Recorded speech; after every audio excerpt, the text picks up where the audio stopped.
Raider Nation. Raider Nation. Raider Nation. Raider Nation. This is your president speaking. And I approve this message.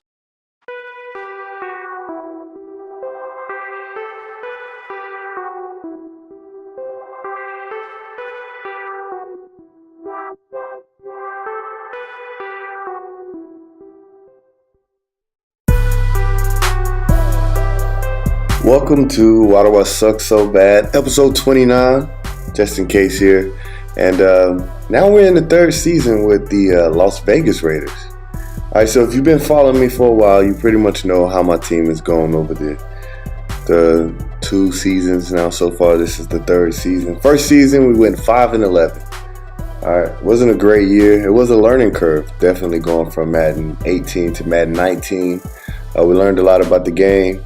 And the second season, we went 9-7. Didn't get a chance to load all the videos from the end of the game because the end of the season, because I was on vacation for Thanksgiving and all that good stuff. So wasn't able to get all the videos loaded up. But we did end the season 9-7. I actually lost every game while I was on vacation. Just couldn't focus while I was there. So yeah, we ended the season at 9-7, and it was a promising season though. I mean, we started off like 6-2. So imagine we started off 6-2, end up 9-7. That's 3-5 over the last 8 games. Won the last 2 games. So if you take that away, we lost 5 out of 6 down the stretch, and that was all while I was on vacation. There is no vacation imminent, so hopefully we can put that to rest and we can jump into the playoffs this year. Barely missed the playoffs last year, missed the wild card. The team that got the wild card, we actually beat them, owned the tiebreaker for them. But because we lost so many games while I was on vacation, we found ourselves out of competition for the wild card. They got in at 11-5, and we were 9-7. This year, it's a whole new story. I'm really excited. All right, so we got a lot of new guys on the team. I'm really excited. Picked up some great free agents. We picked up some draft players. We've done a lot to our team, and plus our players have progressed just a bit.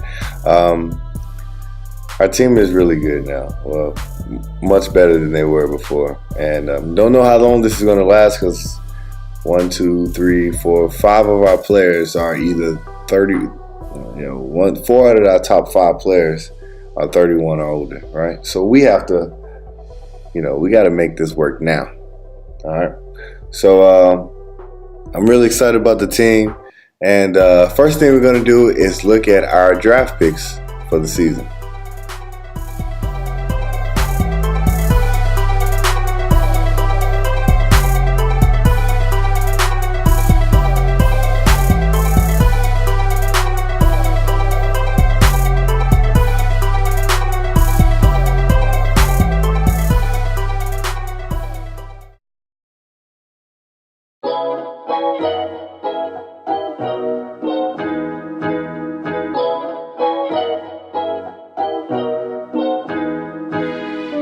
All right, now that we've seen our draft picks, let's go ahead and look at our team as we have here. And you see, Amari Cooper's still the best player on our team by far. But you see that name, number 2 on the number 2 right there? Who's that guy? Who's that guy? You see that guy? Yeah, that's J.J. Watt. J.J. Watt is on the squad. All right, J.J. Watt is on the squad. We made a trade for J.J. Watt. Didn't have to give up much, which I was pretty excited about. We gave up a 3rd-round pick, a conditional pick next year, and we gave up a 4th-round pick and a conditional 3rd-round pick next year.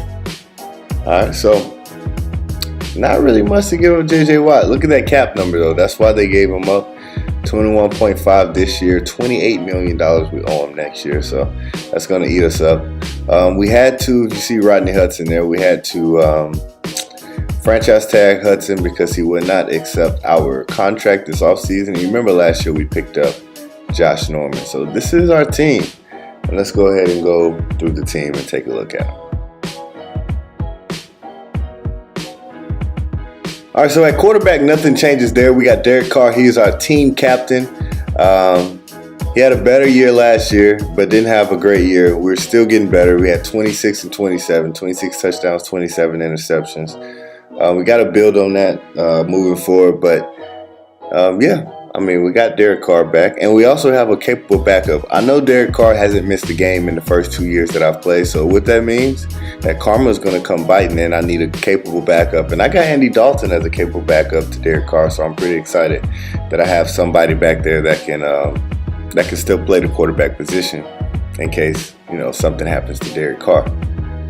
All right, moving over to our running backs. You see, you got Bryce Love there. Bryce Love is there. His second year, he's pretty good. C.J. Anderson, that 1-2 punch is going to be good. And you remember you saw Chris Evans that we drafted. You drafted Chris Evans, I believe in the 3rd round, if I can remember right. So he's going to be a good running back to have, especially because Bryce Love got hurt twice last season. He missed 6 games. Well, he technically only played it about 10.5 games on the season, maybe less than that, and still put up 1,700 total all-purpose yards. So Bryce Love is there, C.J. Anderson, Chris Evans. So we expect a lot out of Bryce Love this year. Okay, we expect him to make some plays, and of course, you get that man out in the open field, things happen. All right, here's our fullback. We drafted him in the 7th round. Not really much to say about him, but we did draft a guy. He can block. He's not a speedy guy. He's a blocking back, 6 feet, 270 pounds out of Auburn. So another guy that we're going to have for about 4 years playing fullback and blocking for Bryce. Now look at this receiving core. You see that name, number 3 on the receiving core? Yeah, we picked up Kelvin Benjamin. Now we got Amari Cooper, of course, he's back. You saw him earlier. A.J. Brown in his second year. Our first round pick last year, I think we got him at 10 overall last year. And we picked up Kelvin Benjamin this offseason. All right. Kelvin Benjamin, 6'5", 240-pound man. He's going to make plays. I'm really excited about A.J. Brown in his second year of developing. I think he can make some really good plays for us next year and just kind of keep growing side by side next to Amari Cooper, who's probably one of the best wide receivers in the game. Last year, he had so much rack. I mean, I think he had almost half of his yards came run after catch. That's amazing. You get the ball in his hands, he makes people miss. He's just like a running back playing wide receiver, which is awesome. So I'm really excited about our wide receiver core, and we're going to keep it moving to our tight ends. Now at tight end, you see another new name there. His name is Cameron Brate. All right, Cameron Brate came over from the Tampa Bay Buccaneers. Interesting story. They had him and they had O.J. Howard, and they were pretty good together last year. Cameron Brate had a really good season last year. But the thing was, the Buccaneers were having a bad year last year. They went 0-16, got the first pick for overall. Ended up getting Jake Fromm, which is good for them. However, they wanted to shed some cap. They figured all those guys on the team weren't helping them. They wanted to restart, refresh, brought in new coaching and all that kind of good stuff. So we picked up Cameron Brate from him. Big body tight end, can really go out there and make plays. He's a receiving tight end, only 235, not much of a blocker. However, we still have Nick Boyle there that can block for us as well. And then plus we picked up Cantrell in the draft, who could do a little blocking and a little receiving for us as well. So excited about what our tight end is going to do. It's a little bit better than we had last year with Josh Hill. But that's all you can ask for, really. It's just something better than what you had. And especially, I had no talent on my team last year. This year we got some talent, not going to lie. Moving over to the offensive line, you got left tackle Colton Miller. He's in his 3rd year. Really hasn't played that well for us, honestly. First year gave up 16 sacks. Guess how many sacks he gave up his second year? 16 sacks. All right, so he's gotta be able to block the defensive ends. Now in the run game, that's a whole nother story. Run game, got it. He's good. But at 6'8", 310, we need him to block. He's drafted him to be the left tackle of the future. You got to hold up to that. And you also see Cleveland there, who we drafted in this year as well. And Cleveland, although he's listed here as a left tackle, he's going to play some right tackle for us as well. Actually, him and Calvin Anderson's battling for that starting right tackle position. But right now, we leave Cleveland there at the left tackle position. And at left guard, you got Kalichi Osemele, and like I said, he's one of our best players. He's the offensive line. Our offensive line needs to be good, especially our interior offensive line, because we like to run, right? And we like to pass as well, but most importantly, we like to run. And we need some big guys that can run block. And honestly, our offensive line are not the best run blockers. They're actually better pass blockers, but they're better than most, and that's what's important. Lindstrom is there. We drafted him last year, so he's still there as the backup left guard. Another one of our players and another captain on this team, Rodney Hudson, playing center for us. He's been there for a long time since coming from Kansas City. And then you see we drafted a center there. You never know what's going to happen with Rodney Hudson, so we need some insurance there. Plus, he can play a little, off in case we have injuries or something like that. He's a really good center. So hopefully, we don't need him to play center because we got our man Rodney Hudson there. But in the case that Rodney Hudson gets hurt, gets injured, or can't play, or just next year maybe he doesn't resign, we have a future center on our team. So I'm excited about what we have there on the offensive line. I'm really excited about these guys. At right guard, we still have Gabe Jackson there. He's doing good. He's a young guy, 29 years old, only in his 6th year, coming up on his 7th season now. We got him locked up. Nothing to worry about there. Let's just keep it moving. And as I stated earlier, Calvin Anderson is our right tackle, but he is in a competition with Cleveland on the left side. So we're going to see Cleveland's going to start off the season from everything we've seen in practice and through the preseason. He's going to start off the season as a starter. But Calvin, he's a better run blocker, so we know when we need him to come in for the run, we can do a lot with him as well. Moving over to the defensive side of the ball, right here at left end, you see the man that we traded for in the Khalil Mack deal, Yannick Ngakoue, who we locked up long-term for the future. He is our defensive end there on the left-hand side, and he's going to be holding stuff down. And you see Arden Key there, the young guy. He's still doing this thing, getting sacks. Last year he had almost 10 sacks, so he's getting better and better every year. Hopefully this year he gets into the double-digit sack range. I think Ngakoue had like 14 sacks last year. I mean, it's not Khalil Mack's 20-plus, but still pretty good from a guy that, we traded for Khalil Mack. Pretty good, I think so. All right, moving over to the right-hand side, we got J.J. Watt. Of course, J.J. Watt is going to be moving all over the field. It's going to be inside. It's going to be outside, 6'5", 295. He's going to be doing a lot of things. We're going to move him left, move him right, do all kinds of things. And you see Pernell McPhee there. It's the guy we traded for last year. The funny thing is that we actually traded him away to create some cap space. And the team that we traded him to, they actually cut him because they also wanted to keep some cap space. So we picked him back up in the free agency. Much lower cap number. I think we were looking at like $7 million. Now we're at $3 million. So, I think that works out well for us as our defensive end. Now, Pernell McPhee had 17 tackles for loss and I think 10.5 sacks last year. So he's no slouch either. He played really big for us. So my thinking is if Pernell McPhee had 17 TFLs and 10.5 sacks, what is J.J. Watt going to do with that same time, in that same position, in this defense? I have no idea, but it's probably going to be something amazing. Probably. Our Pro Bowl defensive tackle, Maurice Hurst here. He's in his 3rd season now out of Michigan. He's really been playing well. Last year, we moved him inside. We put him outside some. He's very versatile defensive tackle. It allowed us to move our defense around a lot, but probably won't have to move him around too much with the addition of J.J. Watt. So, he's our guy down there. Of course, we still got Ellis there. He's another team captain here for the defensive side of the ball. And he's still doing this thing. Big man can stop the run, and that's what we're going to use him for, stopping the run. And when it's time to pass the ball, we're putting our NASCAR package in there. Can't wait. Now we're looking at what I would admit is probably the weakest part of our team. It's our linebackers. Starting with the left outside linebacker, we got Markel Lee out of Wake Forest. He's in a contract year. I'm going to give him opportunity to see if he can make plays for us, if he can do things for us. If he can, he's going to get re-signed. If he can't, we're going to have to let him go, and somebody else is going to use him. It's really up to him. Got him on the left-hand side. He's not much of a pass rusher, playing the pass. He's more of a run-stopping guy. So he'll be out there on running situations, and we got other guys to play the pass. In the middle, we got our 1st-round draft pick.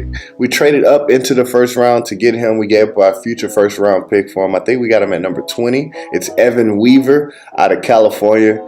Big guy, 6'3", 245. Not that fast, but compared to what we have, he's still pretty fast for us. So he works out really well for us. I'm really excited to have Evan Weaver on our team. Plus, we still have Drew Tranquil here that plays a lot in nickel. He's a good guy. He's not that fast either. Like I said, we don't have much speed at the linebacker position, but we do have brains at the linebacker position. And that's the most important thing. So we got our middle linebacker of the future. Let's hope that he can make things happen. All right, and we had Mac Wilson. Last year we played him in the middle, and I think we moved him to the outside because it's more of a natural position for him. So we got Mac Wilson there, plus Alaka that we drafted last year as well. They're going to be battling out, playing, helping each other out on the outside. Alaka can play on this side, he can play on the left side, but Mac Wilson, this is his job to lose, right outside linebacker for us. So hopefully that he can develop into a really good player. As you see, he's a scheme fit for us, so we got to get him to develop really good and be a really good outside linebacker for us. Like I said, these are the weakest positions on our team, but it gets better after that. Trust me, it always gets better. Now moving over to the cornerback position, you remember last year we traded for Josh Norman. Now we got Josh Norman from the Washington Redskins, I think for like a 4th round draft pick. It was really good for us. Last year he had like 5 picks. Played almost every down, didn't get hurt, as well as Garyon Conley, who had an amazing season. Just missed the Pro Bowl, should have been a Pro Bowl player. Only had 1 catch allowed on him all season long. 1 catch. That's amazing. So we got Garyon Conley, we have Josh Norman. They're going to be doing big things. And we got Kendall Vilder, our 1st round draft pick. We traded back, it was weird. All right, so we were at pick number 29 because of last year's pick that we got for Bryce Love. We had to trade our pick away, and we still had the Jaguars pick. The Jaguars had a good season with Khalil Mack, obviously, right? So they picked number 29. So we had that pick at 29, but we traded back to number 32. All right, and we were able to pick up Kendall Vilder, the last pick in the 1st round. It's a really good player for us and worked out really, really good this offseason. Come to find out, he's even ready to improve right now. So Kendall Vilder is going to get a lot of playing time this season. I'm really looking forward to seeing him out there on the field. Out of Georgia Southern, just a baller. He's just a baller. That's what he is. So we're going to get him out there, get him some plays. Webster was great for us last year. Don't forget, Webster came in and had some timely interceptions for us last year. We had Nick Nelson. We traded Nick Nelson away for a 4th and a future 5th. He was really good for us. He's going to be good for the Jets. We gave him away to the Jets. So bye-bye, Nick Nelson. Hello, Kendall Vilder. We're not done yet. There's more. Who's that guy? Now, he might be a little bit old. I mean, this is his 13th year in the league. He's 34 years old. But he made the Pro Bowl last year. He made the Pro Bowl last year playing cornerback. Now, he got a little slow, lost a step or 2, moved him back to safety. All right, he still has a lot of good skills, a lot of good ability. So we're going to play him at safety this year. We still have Morgan Burnett who's going to play with us as well. I mean, last year I think we had 2 really good safeties as well. And we were able to do really good things having 2 good safeties. Carl Joseph had an incredible year. Yeah, we traded for Devin McCourty, who had 90 tackles at the safety position. So we traded for Devin McCourty last year. And so Aqib Talib is going to be like our Devin McCourty. He's going to come in and make plays for us, do a lot of good things for us. And, Trey Boston is there as well. He comes in nickel situation and passing situations. When we are pretty sure they're going to pass, he's going to be out there in the field getting some coverage, playing a little bit in the box as well. He's a big guy. So we like to play him there. Now, strong safety, we got Carl Joseph. That's our guy, man. He made the Pro Bowl, and last year he was the 2nd team All-Pro player. So he's a really good player for us. We picked up his 5th-year option, and we're looking to sign him long-term in the future. He was great for us. I think he had like 9 interceptions last year, had a whole bunch of pass deflections. He was really good for us last year. And Dron was a guy who we picked up off our practice squad, and he's going to feel a need there for getting some special teams and stuff like that. He's not going to probably see the field much unless we get into some bad situations. And as far as our special teams, we still have our same kicker and our same punter. All right, well, that does it for the preview. Season's gonna get underway here pretty soon. I'm gonna do the videos a little bit different this year. I'm trying them different ways. I don't know what works and what doesn't work, honestly, because no one's commenting. Anyway, so with that being said, I do want everyone to comment, tell me why I suck so bad. Or you also just comment and tell me why I'm also so awesome too. That you can tell me that, because I appreciate that as well. But I'm trying different ways to do the videos, see which ones are the most entertaining. If you want to check out how I did the videos before, if you're kind of new to the channel, go back to the beginning of the first season to see how we did the videos, and then check out the second season to see how we did the videos then. And tell me what you think. This year we're going to do them a little bit different as well. We won't do one for every game like we did in the past. It's going to be a little bit different. We're going to do maybe like quarterly, have like highlights, maybe some type of almost like you're sitting at ESPN or I don't know. I'm thinking of it right now, but it's going to be quarterly and highlights and stuff like that from the different games, and to kind of keep you up on what's going on. And then when we get to the playoffs, whichever one that everyone likes the most, and that's probably the one that I'm going to do. I personally like the one that I did last year, but a lot of people thought that the ones I did the year before were really funny. So it was funny because I was losing. That's a possibility. It's a possibility.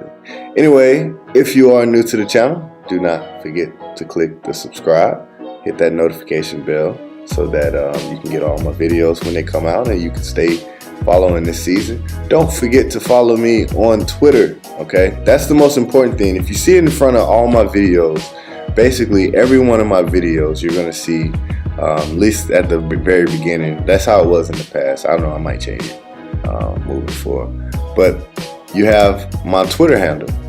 Now, why is it important that I give you my Twitter handle? Because the league, all the different teams in the league, we all have a Twitter handle. And what's cool about that is that you can keep up with stuff that's going on in the league. So not just me talking about it, not just my team, but you can see everything that's going on. You can watch other people's games. You can keep track of all the other different teams. There's so many different people posting. And a lot of these guys are really, really good at what they do. So, and they talk a lot of chalk too. So just it'd be something cool to follow me, and then you can kind of find the other guys and follow them as well.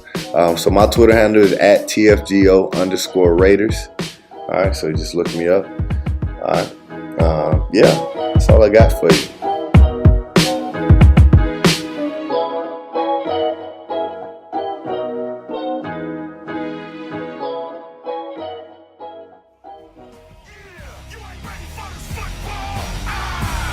The Raider Nation is united. When they see them Pirates, fans get excited.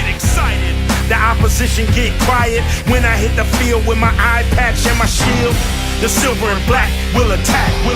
Are you ready for some football? The silver and black will attack. Are you ready for some football? Raider Nation, let's go. Raider Nation, let's go. Raider Nation, let's go.